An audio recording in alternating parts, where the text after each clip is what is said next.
Los factores ambientales también los vamos a revisar, lo más importante para que ocurra la aparición de un cáncer mortal.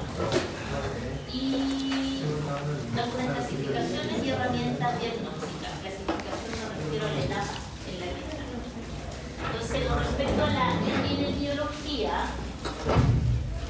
estos datos son sacados de Globocan. Globocan es una página de la Organización Nacional, o sea, la Organización Mundial de la Salud, de la OMS, que tiene la estadística por país de todos los tipos de casos. Entonces, es una página que es bastante, tiene muchos datos que ustedes pueden ir consultando cuando tengan datos dudas acerca de la estadística. Entonces, ¿qué nos está diciendo Globocan? Que si se fijan en mujeres, la primera causa de cáncer es el cáncer de mama. Acá es una estadística nacional donde lo que está en rosado es el cáncer de mama referente a la incidencia de otros tipos de cáncer. Dentro de ellos tenemos el cáncer de colon, el de pulmón, el de estómago, que también son frecuentes, pero este es más prevalente. Y esta otra gráfica nos muestra la incidencia versus la mortalidad. Entonces, mírenlo bien. Miren esa gráfica y díganme qué cáncer sería altamente mortal. ¿Pueden mirar? ¿O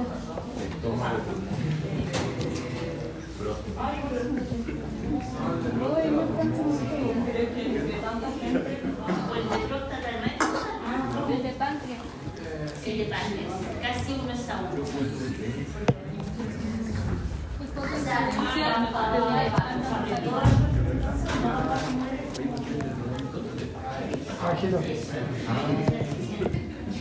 entonces, ¿por qué es importante partir con esto? Porque el cáncer de mama tiene una muy alta incidencia, pero a la vez también tiene una buena recuperación. Pero hay algunos casos en que esa recuperación no va a ser tan buena, porque hay factores que están implicando que no sea un cáncer muy bien regulado. Y eso es lo que vamos a aprender hoy en esta clase. Entonces, igual, más o menos el 15% de esas personas diagnosticadas con cáncer de mama igual mueren, ¿ya? Por mucho tratamiento que sea. Entonces, simplemente que conocieran esta página porque les da información general de cáncer y poder hacer ese tipo de comparaciones de prevalencia, incidencia, mortalidad. Simplemente recordar algunos conceptos sobre cáncer. ¿Qué le tiene que pasar a una célula para que se transforme en célula cancerosa? Mutar. ¿Estamos de acuerdo con eso? Y una vez que muta, ¿qué le tiene que pasar a esa célula para que haga metástasis, por ejemplo? Mutar más. Excelente. Ya, los que supieran eso estamos muy bien. Entonces, una célula normal, células de un tejido normal, lo que hacen es autorrenovarse o bien proliferar si es que es necesario. Hay tejidos que proliferan más que otros, ¿cierto? Todo tejido que sufre de inflamación de su epitelio, por ejemplo, tiene que estar proliferando tasas de proliferación mucho mayores a tejidos que en el fondo no se están recambiando tanto. Entonces, puede que ocurra una mutación y de esa forma se genera esta célula neoplásica. Y luego de eso, si además hay factores que hacen que se sumen mutaciones, podemos llegar a generar incluso la diseminación de este cáncer. Entonces, el concepto de selección clonal implica que el clon más maligno termina seleccionándose. Es parecido un poco a la resistencia con los antibióticos, ¿cierto? Y pueden haber tratamientos, pero además mutaciones que hacen que la célula pueda aún escaparse de ese tratamiento. Se hace resistente. Entonces, hoy en día hay resistencia para muchos tratamientos farmacológicos, en general para diferentes tipos de cáncer. Este es un artículo que deber de ustedes conocerlo, porque salió en el 2011 en un Cell y se llama Hallmark of Cancer, es decir, los sellos del cáncer. Y muestra cómo una célula cancerosa le gana el resto. Y en ese tiempo, en el 2011, se describieron como estas características que la hacen una célula ganadora frente al resto.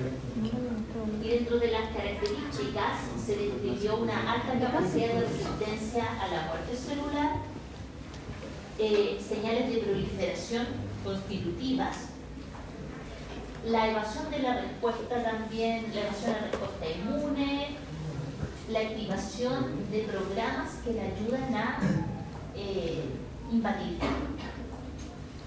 Y también una alta capacidad de replicarse, de ser inmortales y de hacer angiogénesis.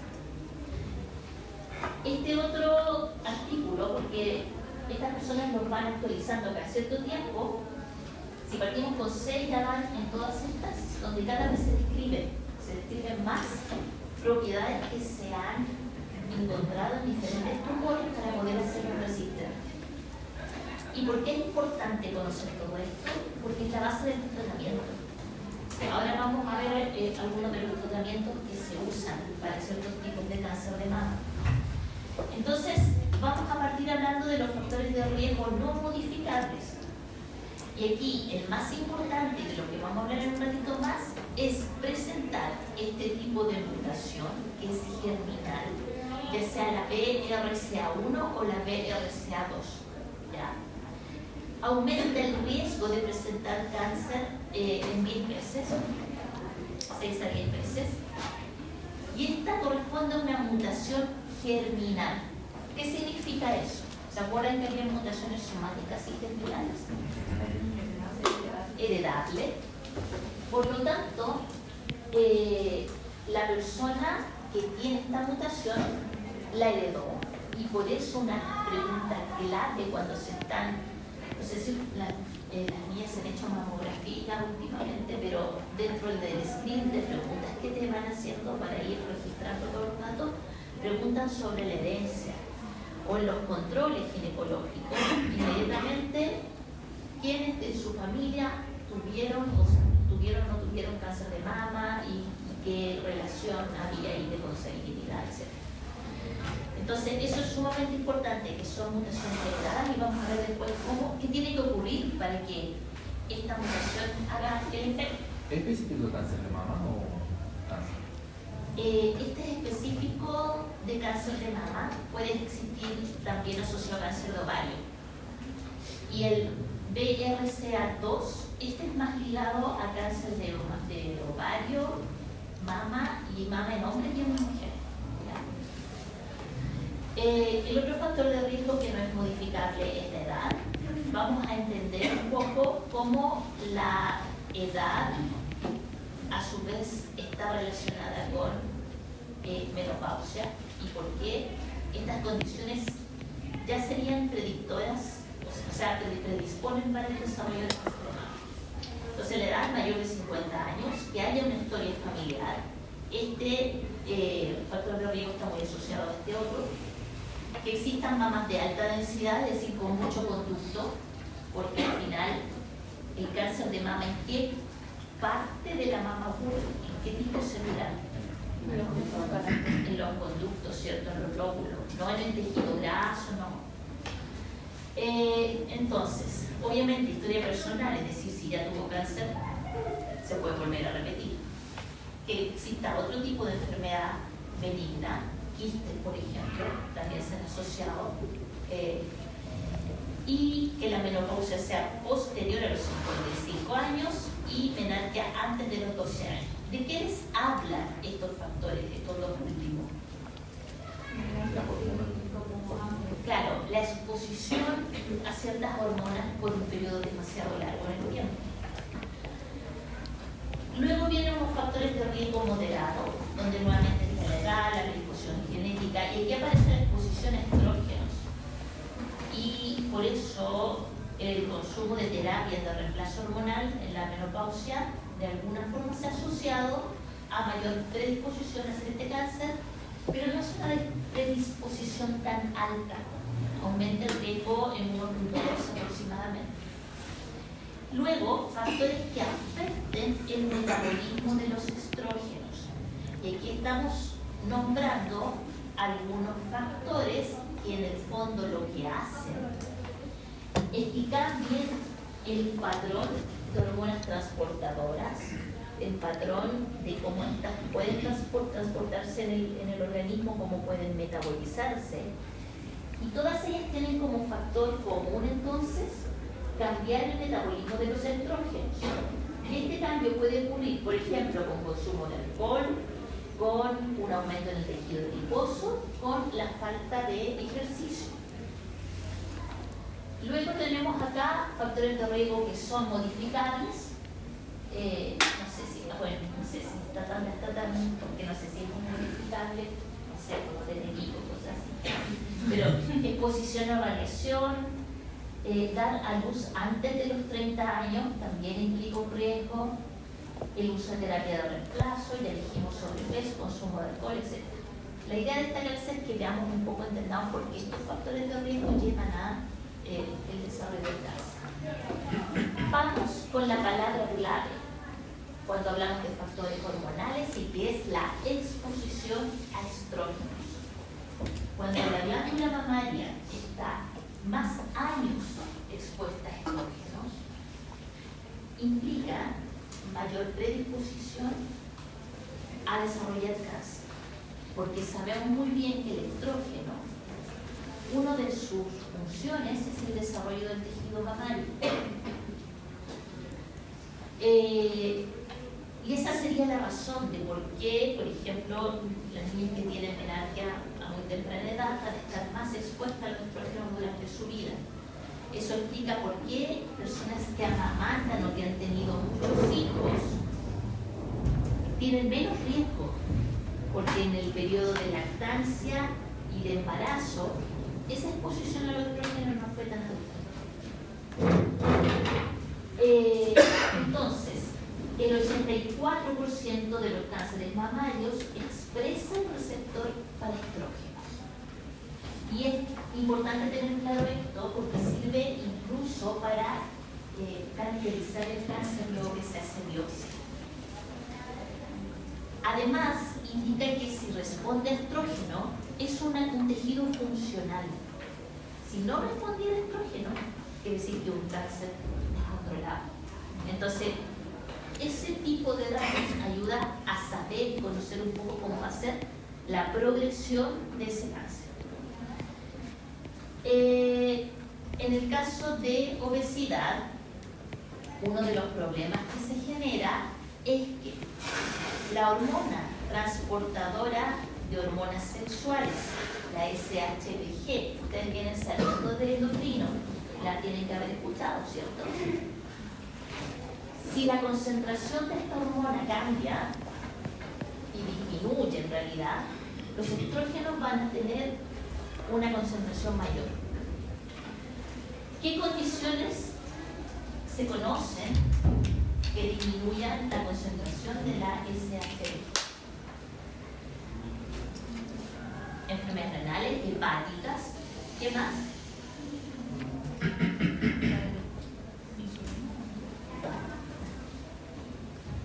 Cuando hay resistencia a la insulina, también se caracteriza esa condición por tener disminución de la SHBG. ¿Sí? También. Entonces hay una serie de anomalías o alteraciones hormonales que van acompañadas de disminución de esta hormona. Y eso a su vez implica que los estrógenos queden a mayor concentración y puedan ejercer su acción. Entonces, aquí aparece una lista de condiciones que hace que disminuya la SHBG, por ejemplo, el uso de corticoides. Uso de corticoides prolongados, además, en una condición inmunosupresora. Entonces, está el aumento de peso, la exposición a insulina, en el caso de la insulinoresistencia, por ejemplo, etc. Entonces, lo que podemos ver acá es que los estrógenos van a estimular el crecimiento de la célula o proliferación más bien de estas células, y en este caso se consideran células cancerígenas o hormonodependientes. Y se ha visto que el tejido adiposo de la glándula mamaria expresa una enzima llamada aromatasa. ¿Qué hacía la aromatasa? Transforma los andrógenos en estrógenos. Entonces, aquí estaría la relación entre este aumento del tejido adiposo y mayor producción de estrógeno por este mismo tejido que de manera localizada va a actuar sobre la glándula. ¿Ya? En este esquema, ustedes pueden ver una condición donde tenemos un tumor, ¿ya?, que está siendo estimulado por estrógeno. Ahí están los estrógenos. Entonces, este viene a ser un tumor que tiene receptores para estrógeno. Por lo tanto, mientras más hormona haya, más aumenta la tasa de proliferación. Pero a esto hay que sumarle una serie de citoquinas que se están produciendo y factores relacionados con la angiogénesis. Todo esto se ve potenciado cuando estamos en una condición de hiperplasia del tejido adiposo mamario. Todas estas flechitas, sé que hay solamente una para cada condición, acá si se fijan están todas potenciadas. El tejido adiposo secreta una serie de hormonas propias del tejido adiposo que son adiponectina y leptina. Y se trabaja mucho con esa razón. En el fondo, se aumenta la razón leptina-adiponectina, no es una condición buena. La adiponectina, de hecho, es una hormona relativamente protectora. Entonces, si disminuye mucho ahora, en el fondo, si tenemos mucha leptina y poca adiponectina, esa razón hace que este sea un tejido adiposo disfuncional. Y eso potencia aún más que se liberen una serie de factores de crecimiento y de factores angiogénicos que hacen que el tumor crezca de manera más rápida. Y mientras más rápida sea la tasa de crecimiento, de proliferación, más opciones de mutar. Entonces, esa es la relación directa entre obesidad y mayor desarrollo de cáncer de mama. ¿Qué tenemos que hablar un poco de la genética? Entender que estas son las mutaciones líderes, ¿cierto? Las que pueden ser en BRCA1 o BRCA2, pero también hay otras. Por ejemplo, CHEK2 y P53. Y a veces hay otros genes que están asociados. Lo importante es tener claro para qué son estos genes, porque de esa forma entendemos por qué se produce el tumor.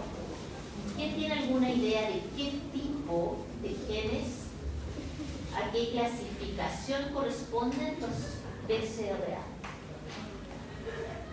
O P53, ¿quién se acuerda de P53? Y se considera un supresor de tumor. Bueno, BCRA también cae dentro de la clasificación de genes supresores de tumor. ¿Ya?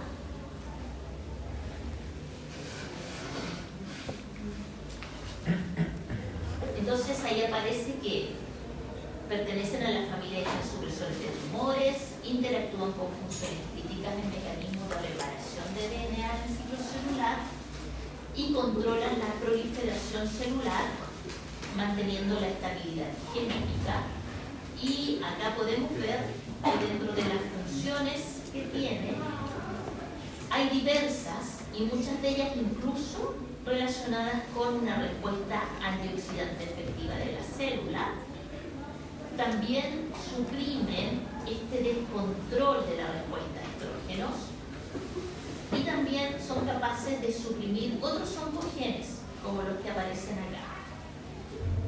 Entonces, bueno, simplemente tener claro que es un gen relacionado con la reparación del DNA cuando éste se daña. Y aquí aparece el mecanismo de generación del cáncer. Dijimos que este gen era un gen que va a ser, que puede generar se le puede generar una mutación de la línea germinal. Eso quiere decir que se hereda siempre un gen defectuoso. ¿Ya? Entonces la mamá que tuvo este cáncer de mama le heredó ya de por sí a los hijos un gen defectuoso. Y ahí aparece el mecanismo que tiene que hacer que este otro alelo también sea defectuoso. Porque si ustedes piensan, si tenemos heterocigoto para el gen, y es un gen supresor de tumores, quiere decir que su acción supresora de tumores está ahí trabajando media máquina. Pero ¿qué pasa? Si además muta este otro, ya no tenemos el gen actuando como supresor. Y ahí se desencadena el tumor. ¿Ya?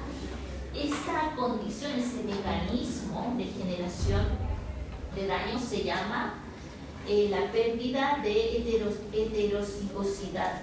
No sé si se acuerdan cuando vieron carcinogénesis. Es un clásico. Pérdida de la heterocigosidad. Entonces, así vamos a tener un gen supresor de tumores que no funciona como supresor de tumores. En todo caso, a esta mutación se le suma en la progresión del cáncer otro tipo de mutaciones. Y este es un cuadro simplemente para que vean todos los genes que se han encontrado que pueden estar defectuosos en esta enfermedad. Entonces, estas mutaciones adicionales, luego que ya se generó la primera, pueden haber de muchos tipos. Aquí, como les decía, hay varios ejemplos. Pero un clásico es que además se sumen mutaciones en el gen que codifica para P53, como dice ahí, como defecto adquirido. Y eso se ha encontrado más o menos en el 40% de los casos. Entonces, obviamente, eso ayuda más a que esto crezca rápidamente e incluso pueda diseminarse. También en algunos de ellos se ha visto que este receptor de membrana, que es un receptor para un factor de crecimiento epidermal, se ha visto que se sobreexpresa. ¿Qué significado tiene esto? Es un factor de crecimiento epidermal, o sea, es un receptor. Ustedes saben que los receptores se localizan, los factores de crecimiento se localizan en la membrana plasmática, reciben señales desde el extracelular y gatillan la activación de una vía de transcripción que va a generar la proliferación. Entonces, en estos casos tienen sobreexpresado este receptor. Por lo tanto, está actuando en toda máquina para que se ejerza la proliferación.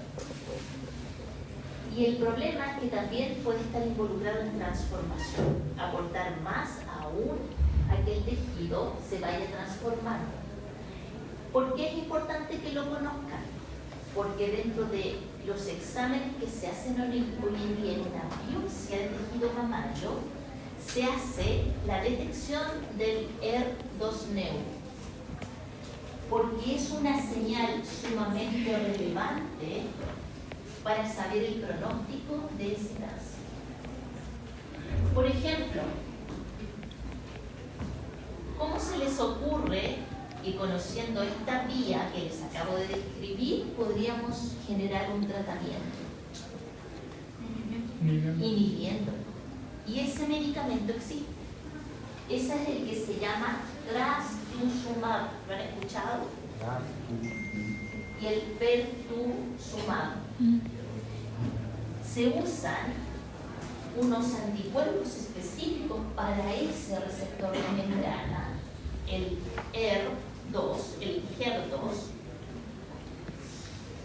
y se ha visto que es un tratamiento bastante efectivo, pero obviamente para el tejido que puede expresar este receptor. Si el tejido no lo expresa, ¿tendrá sentido usar este fármaco?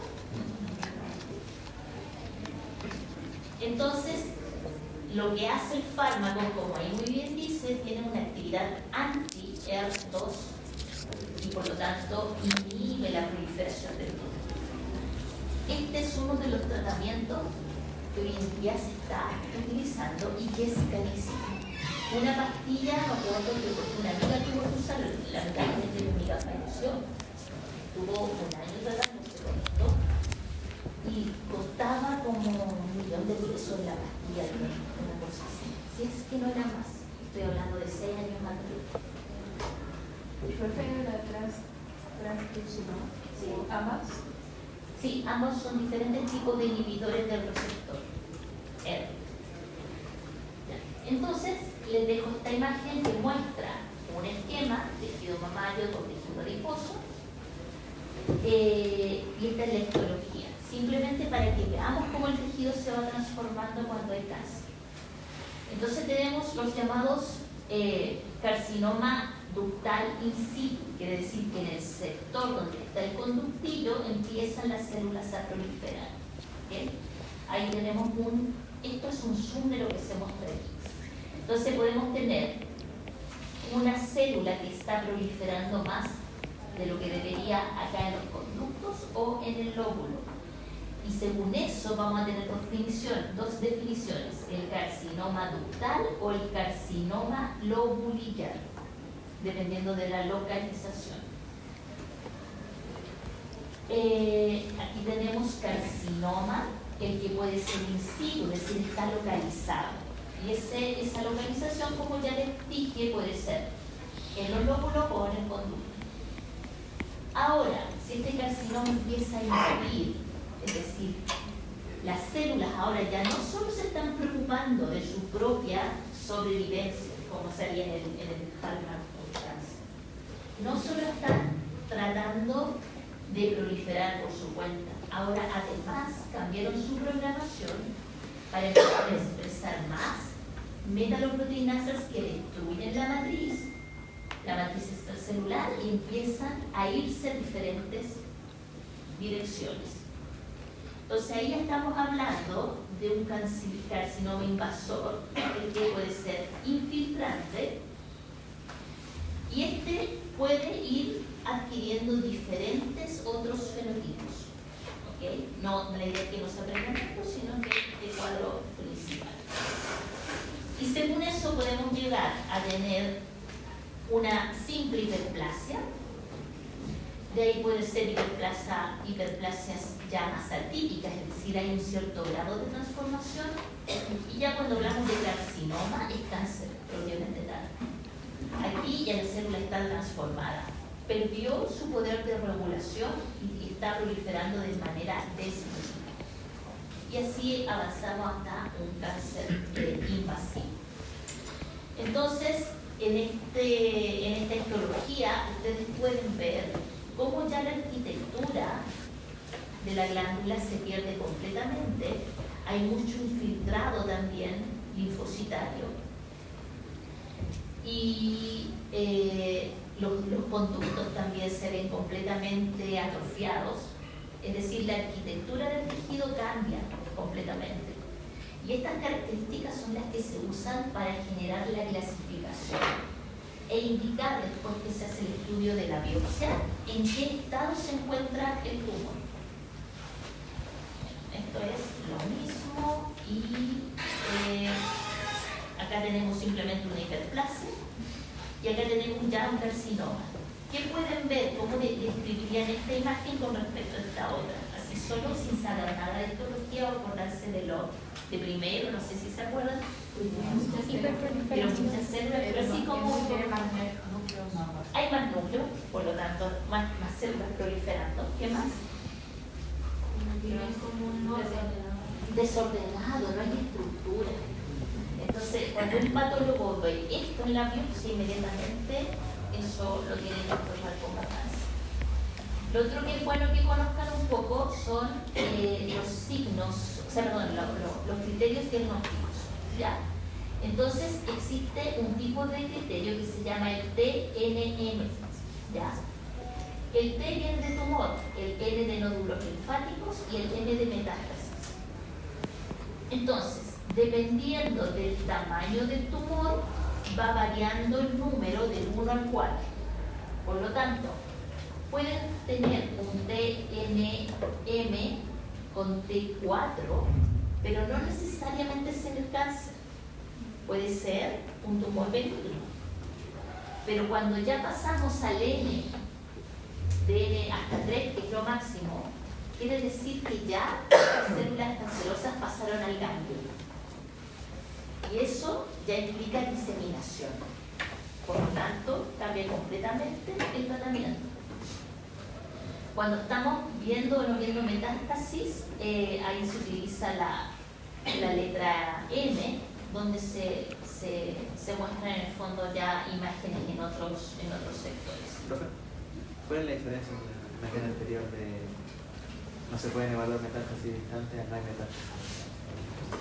Porque una cosa es que se buscaron y no encontraron, y en otras que no se puede por impedimento de la técnica, de que no se está seguro, pero no se descarta que haya. Todo esto son imágenes, o sea, son criterios imagenológicos. Y todo criterio imagenológico va a estar sesgado en función de la sensibilidad de la técnica y de todos los interferentes que pueden tener, porque a veces no hay certeza tampoco. Entonces aquí está, se fijan TNM, ya, ahí tienen un tumor que mide más o menos 2 centímetros y corresponde entonces al estadio 1A. Y acá tenemos el estadio 1B, donde ya tenemos algunos ganglios infiltrados con células cancerosas. En este caso ya tenemos un tumor mucho más grande. Esta serie de imágenes que vienen es solamente para que tengan una idea de cómo se hacen los informes, pero obviamente que ustedes todos se los van a enterar, ya les va a decir estadio y va a estar ya diagnosticado. Entonces, fíjense por ejemplo en esto, en estadio 2A, hay varios ganglios infiltrados, el tumor va de 2 centímetros, acá ya tenemos un tumor mucho más grande. Acá también, tumor más grande y con varios ganglios, ya con células infiltrando los ganglios, que significa ya metástasis. Una vez que los ganglios están inflamados, la probabilidad de que haya metástasis en otros órganos es bastante alta. ¿Y en qué tipo de órganos hace metástasis el cáncer de mama? Pulmones y en segundo lugar hueso e hígado. De hecho, también. De hecho, mi amiga que falleció, ella ya la habían diagnosticado en una etapa bien avanzada.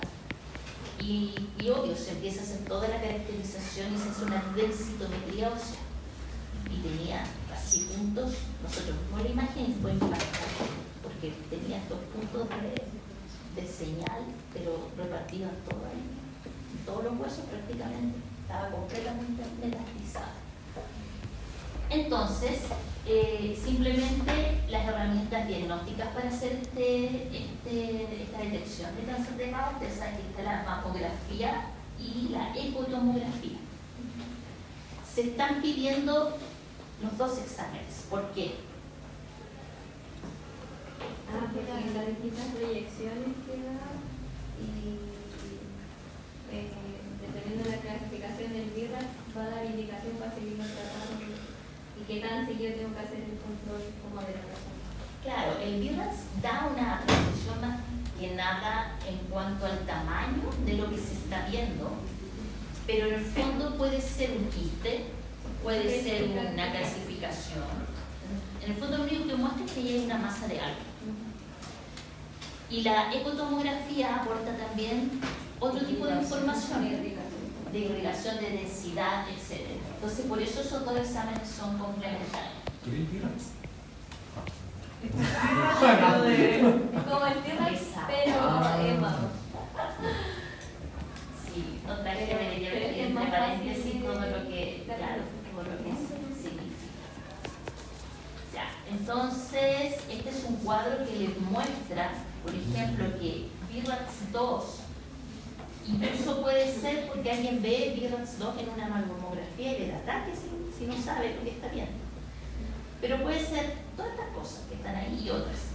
Un quiste de agua puede haber un BRAF 2.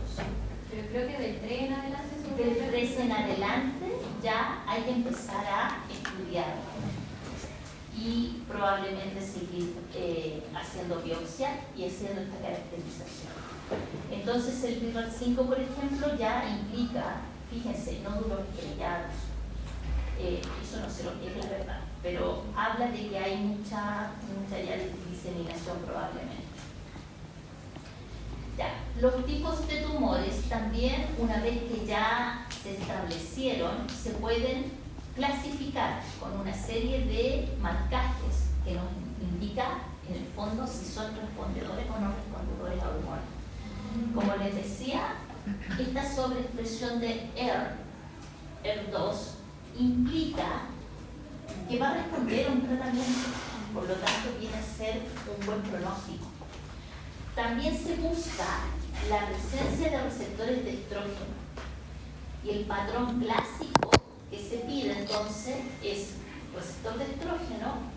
Todo esto se hace por inmunohistoquímica, receptor de estrógeno, receptor de progesterona y receptor ER2 neuro. Entonces, hay algunos cánceres de mama que son triple negativo. ¿Qué significa eso? ¿Cómo será? ¿Agresivo o no agresivo? El más malo de todos. Y ahí está la tabla que hace la comparación.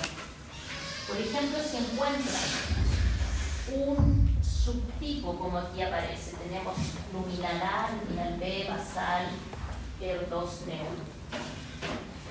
Si tenemos este luminal B, ya, nos está dando cuenta este marcaje, este inmunofenotipo, que tiene los 3 receptores, por lo tanto es un tejido funcional. Por lo tanto, este tipo de cáncer va a ser mucho más respondedor a terapia que este.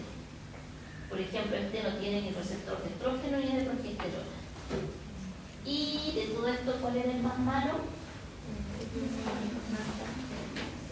Fíjense, acá no tiene ni receptor de estrógeno ni progesterona ni cero. Este es un triple negativo.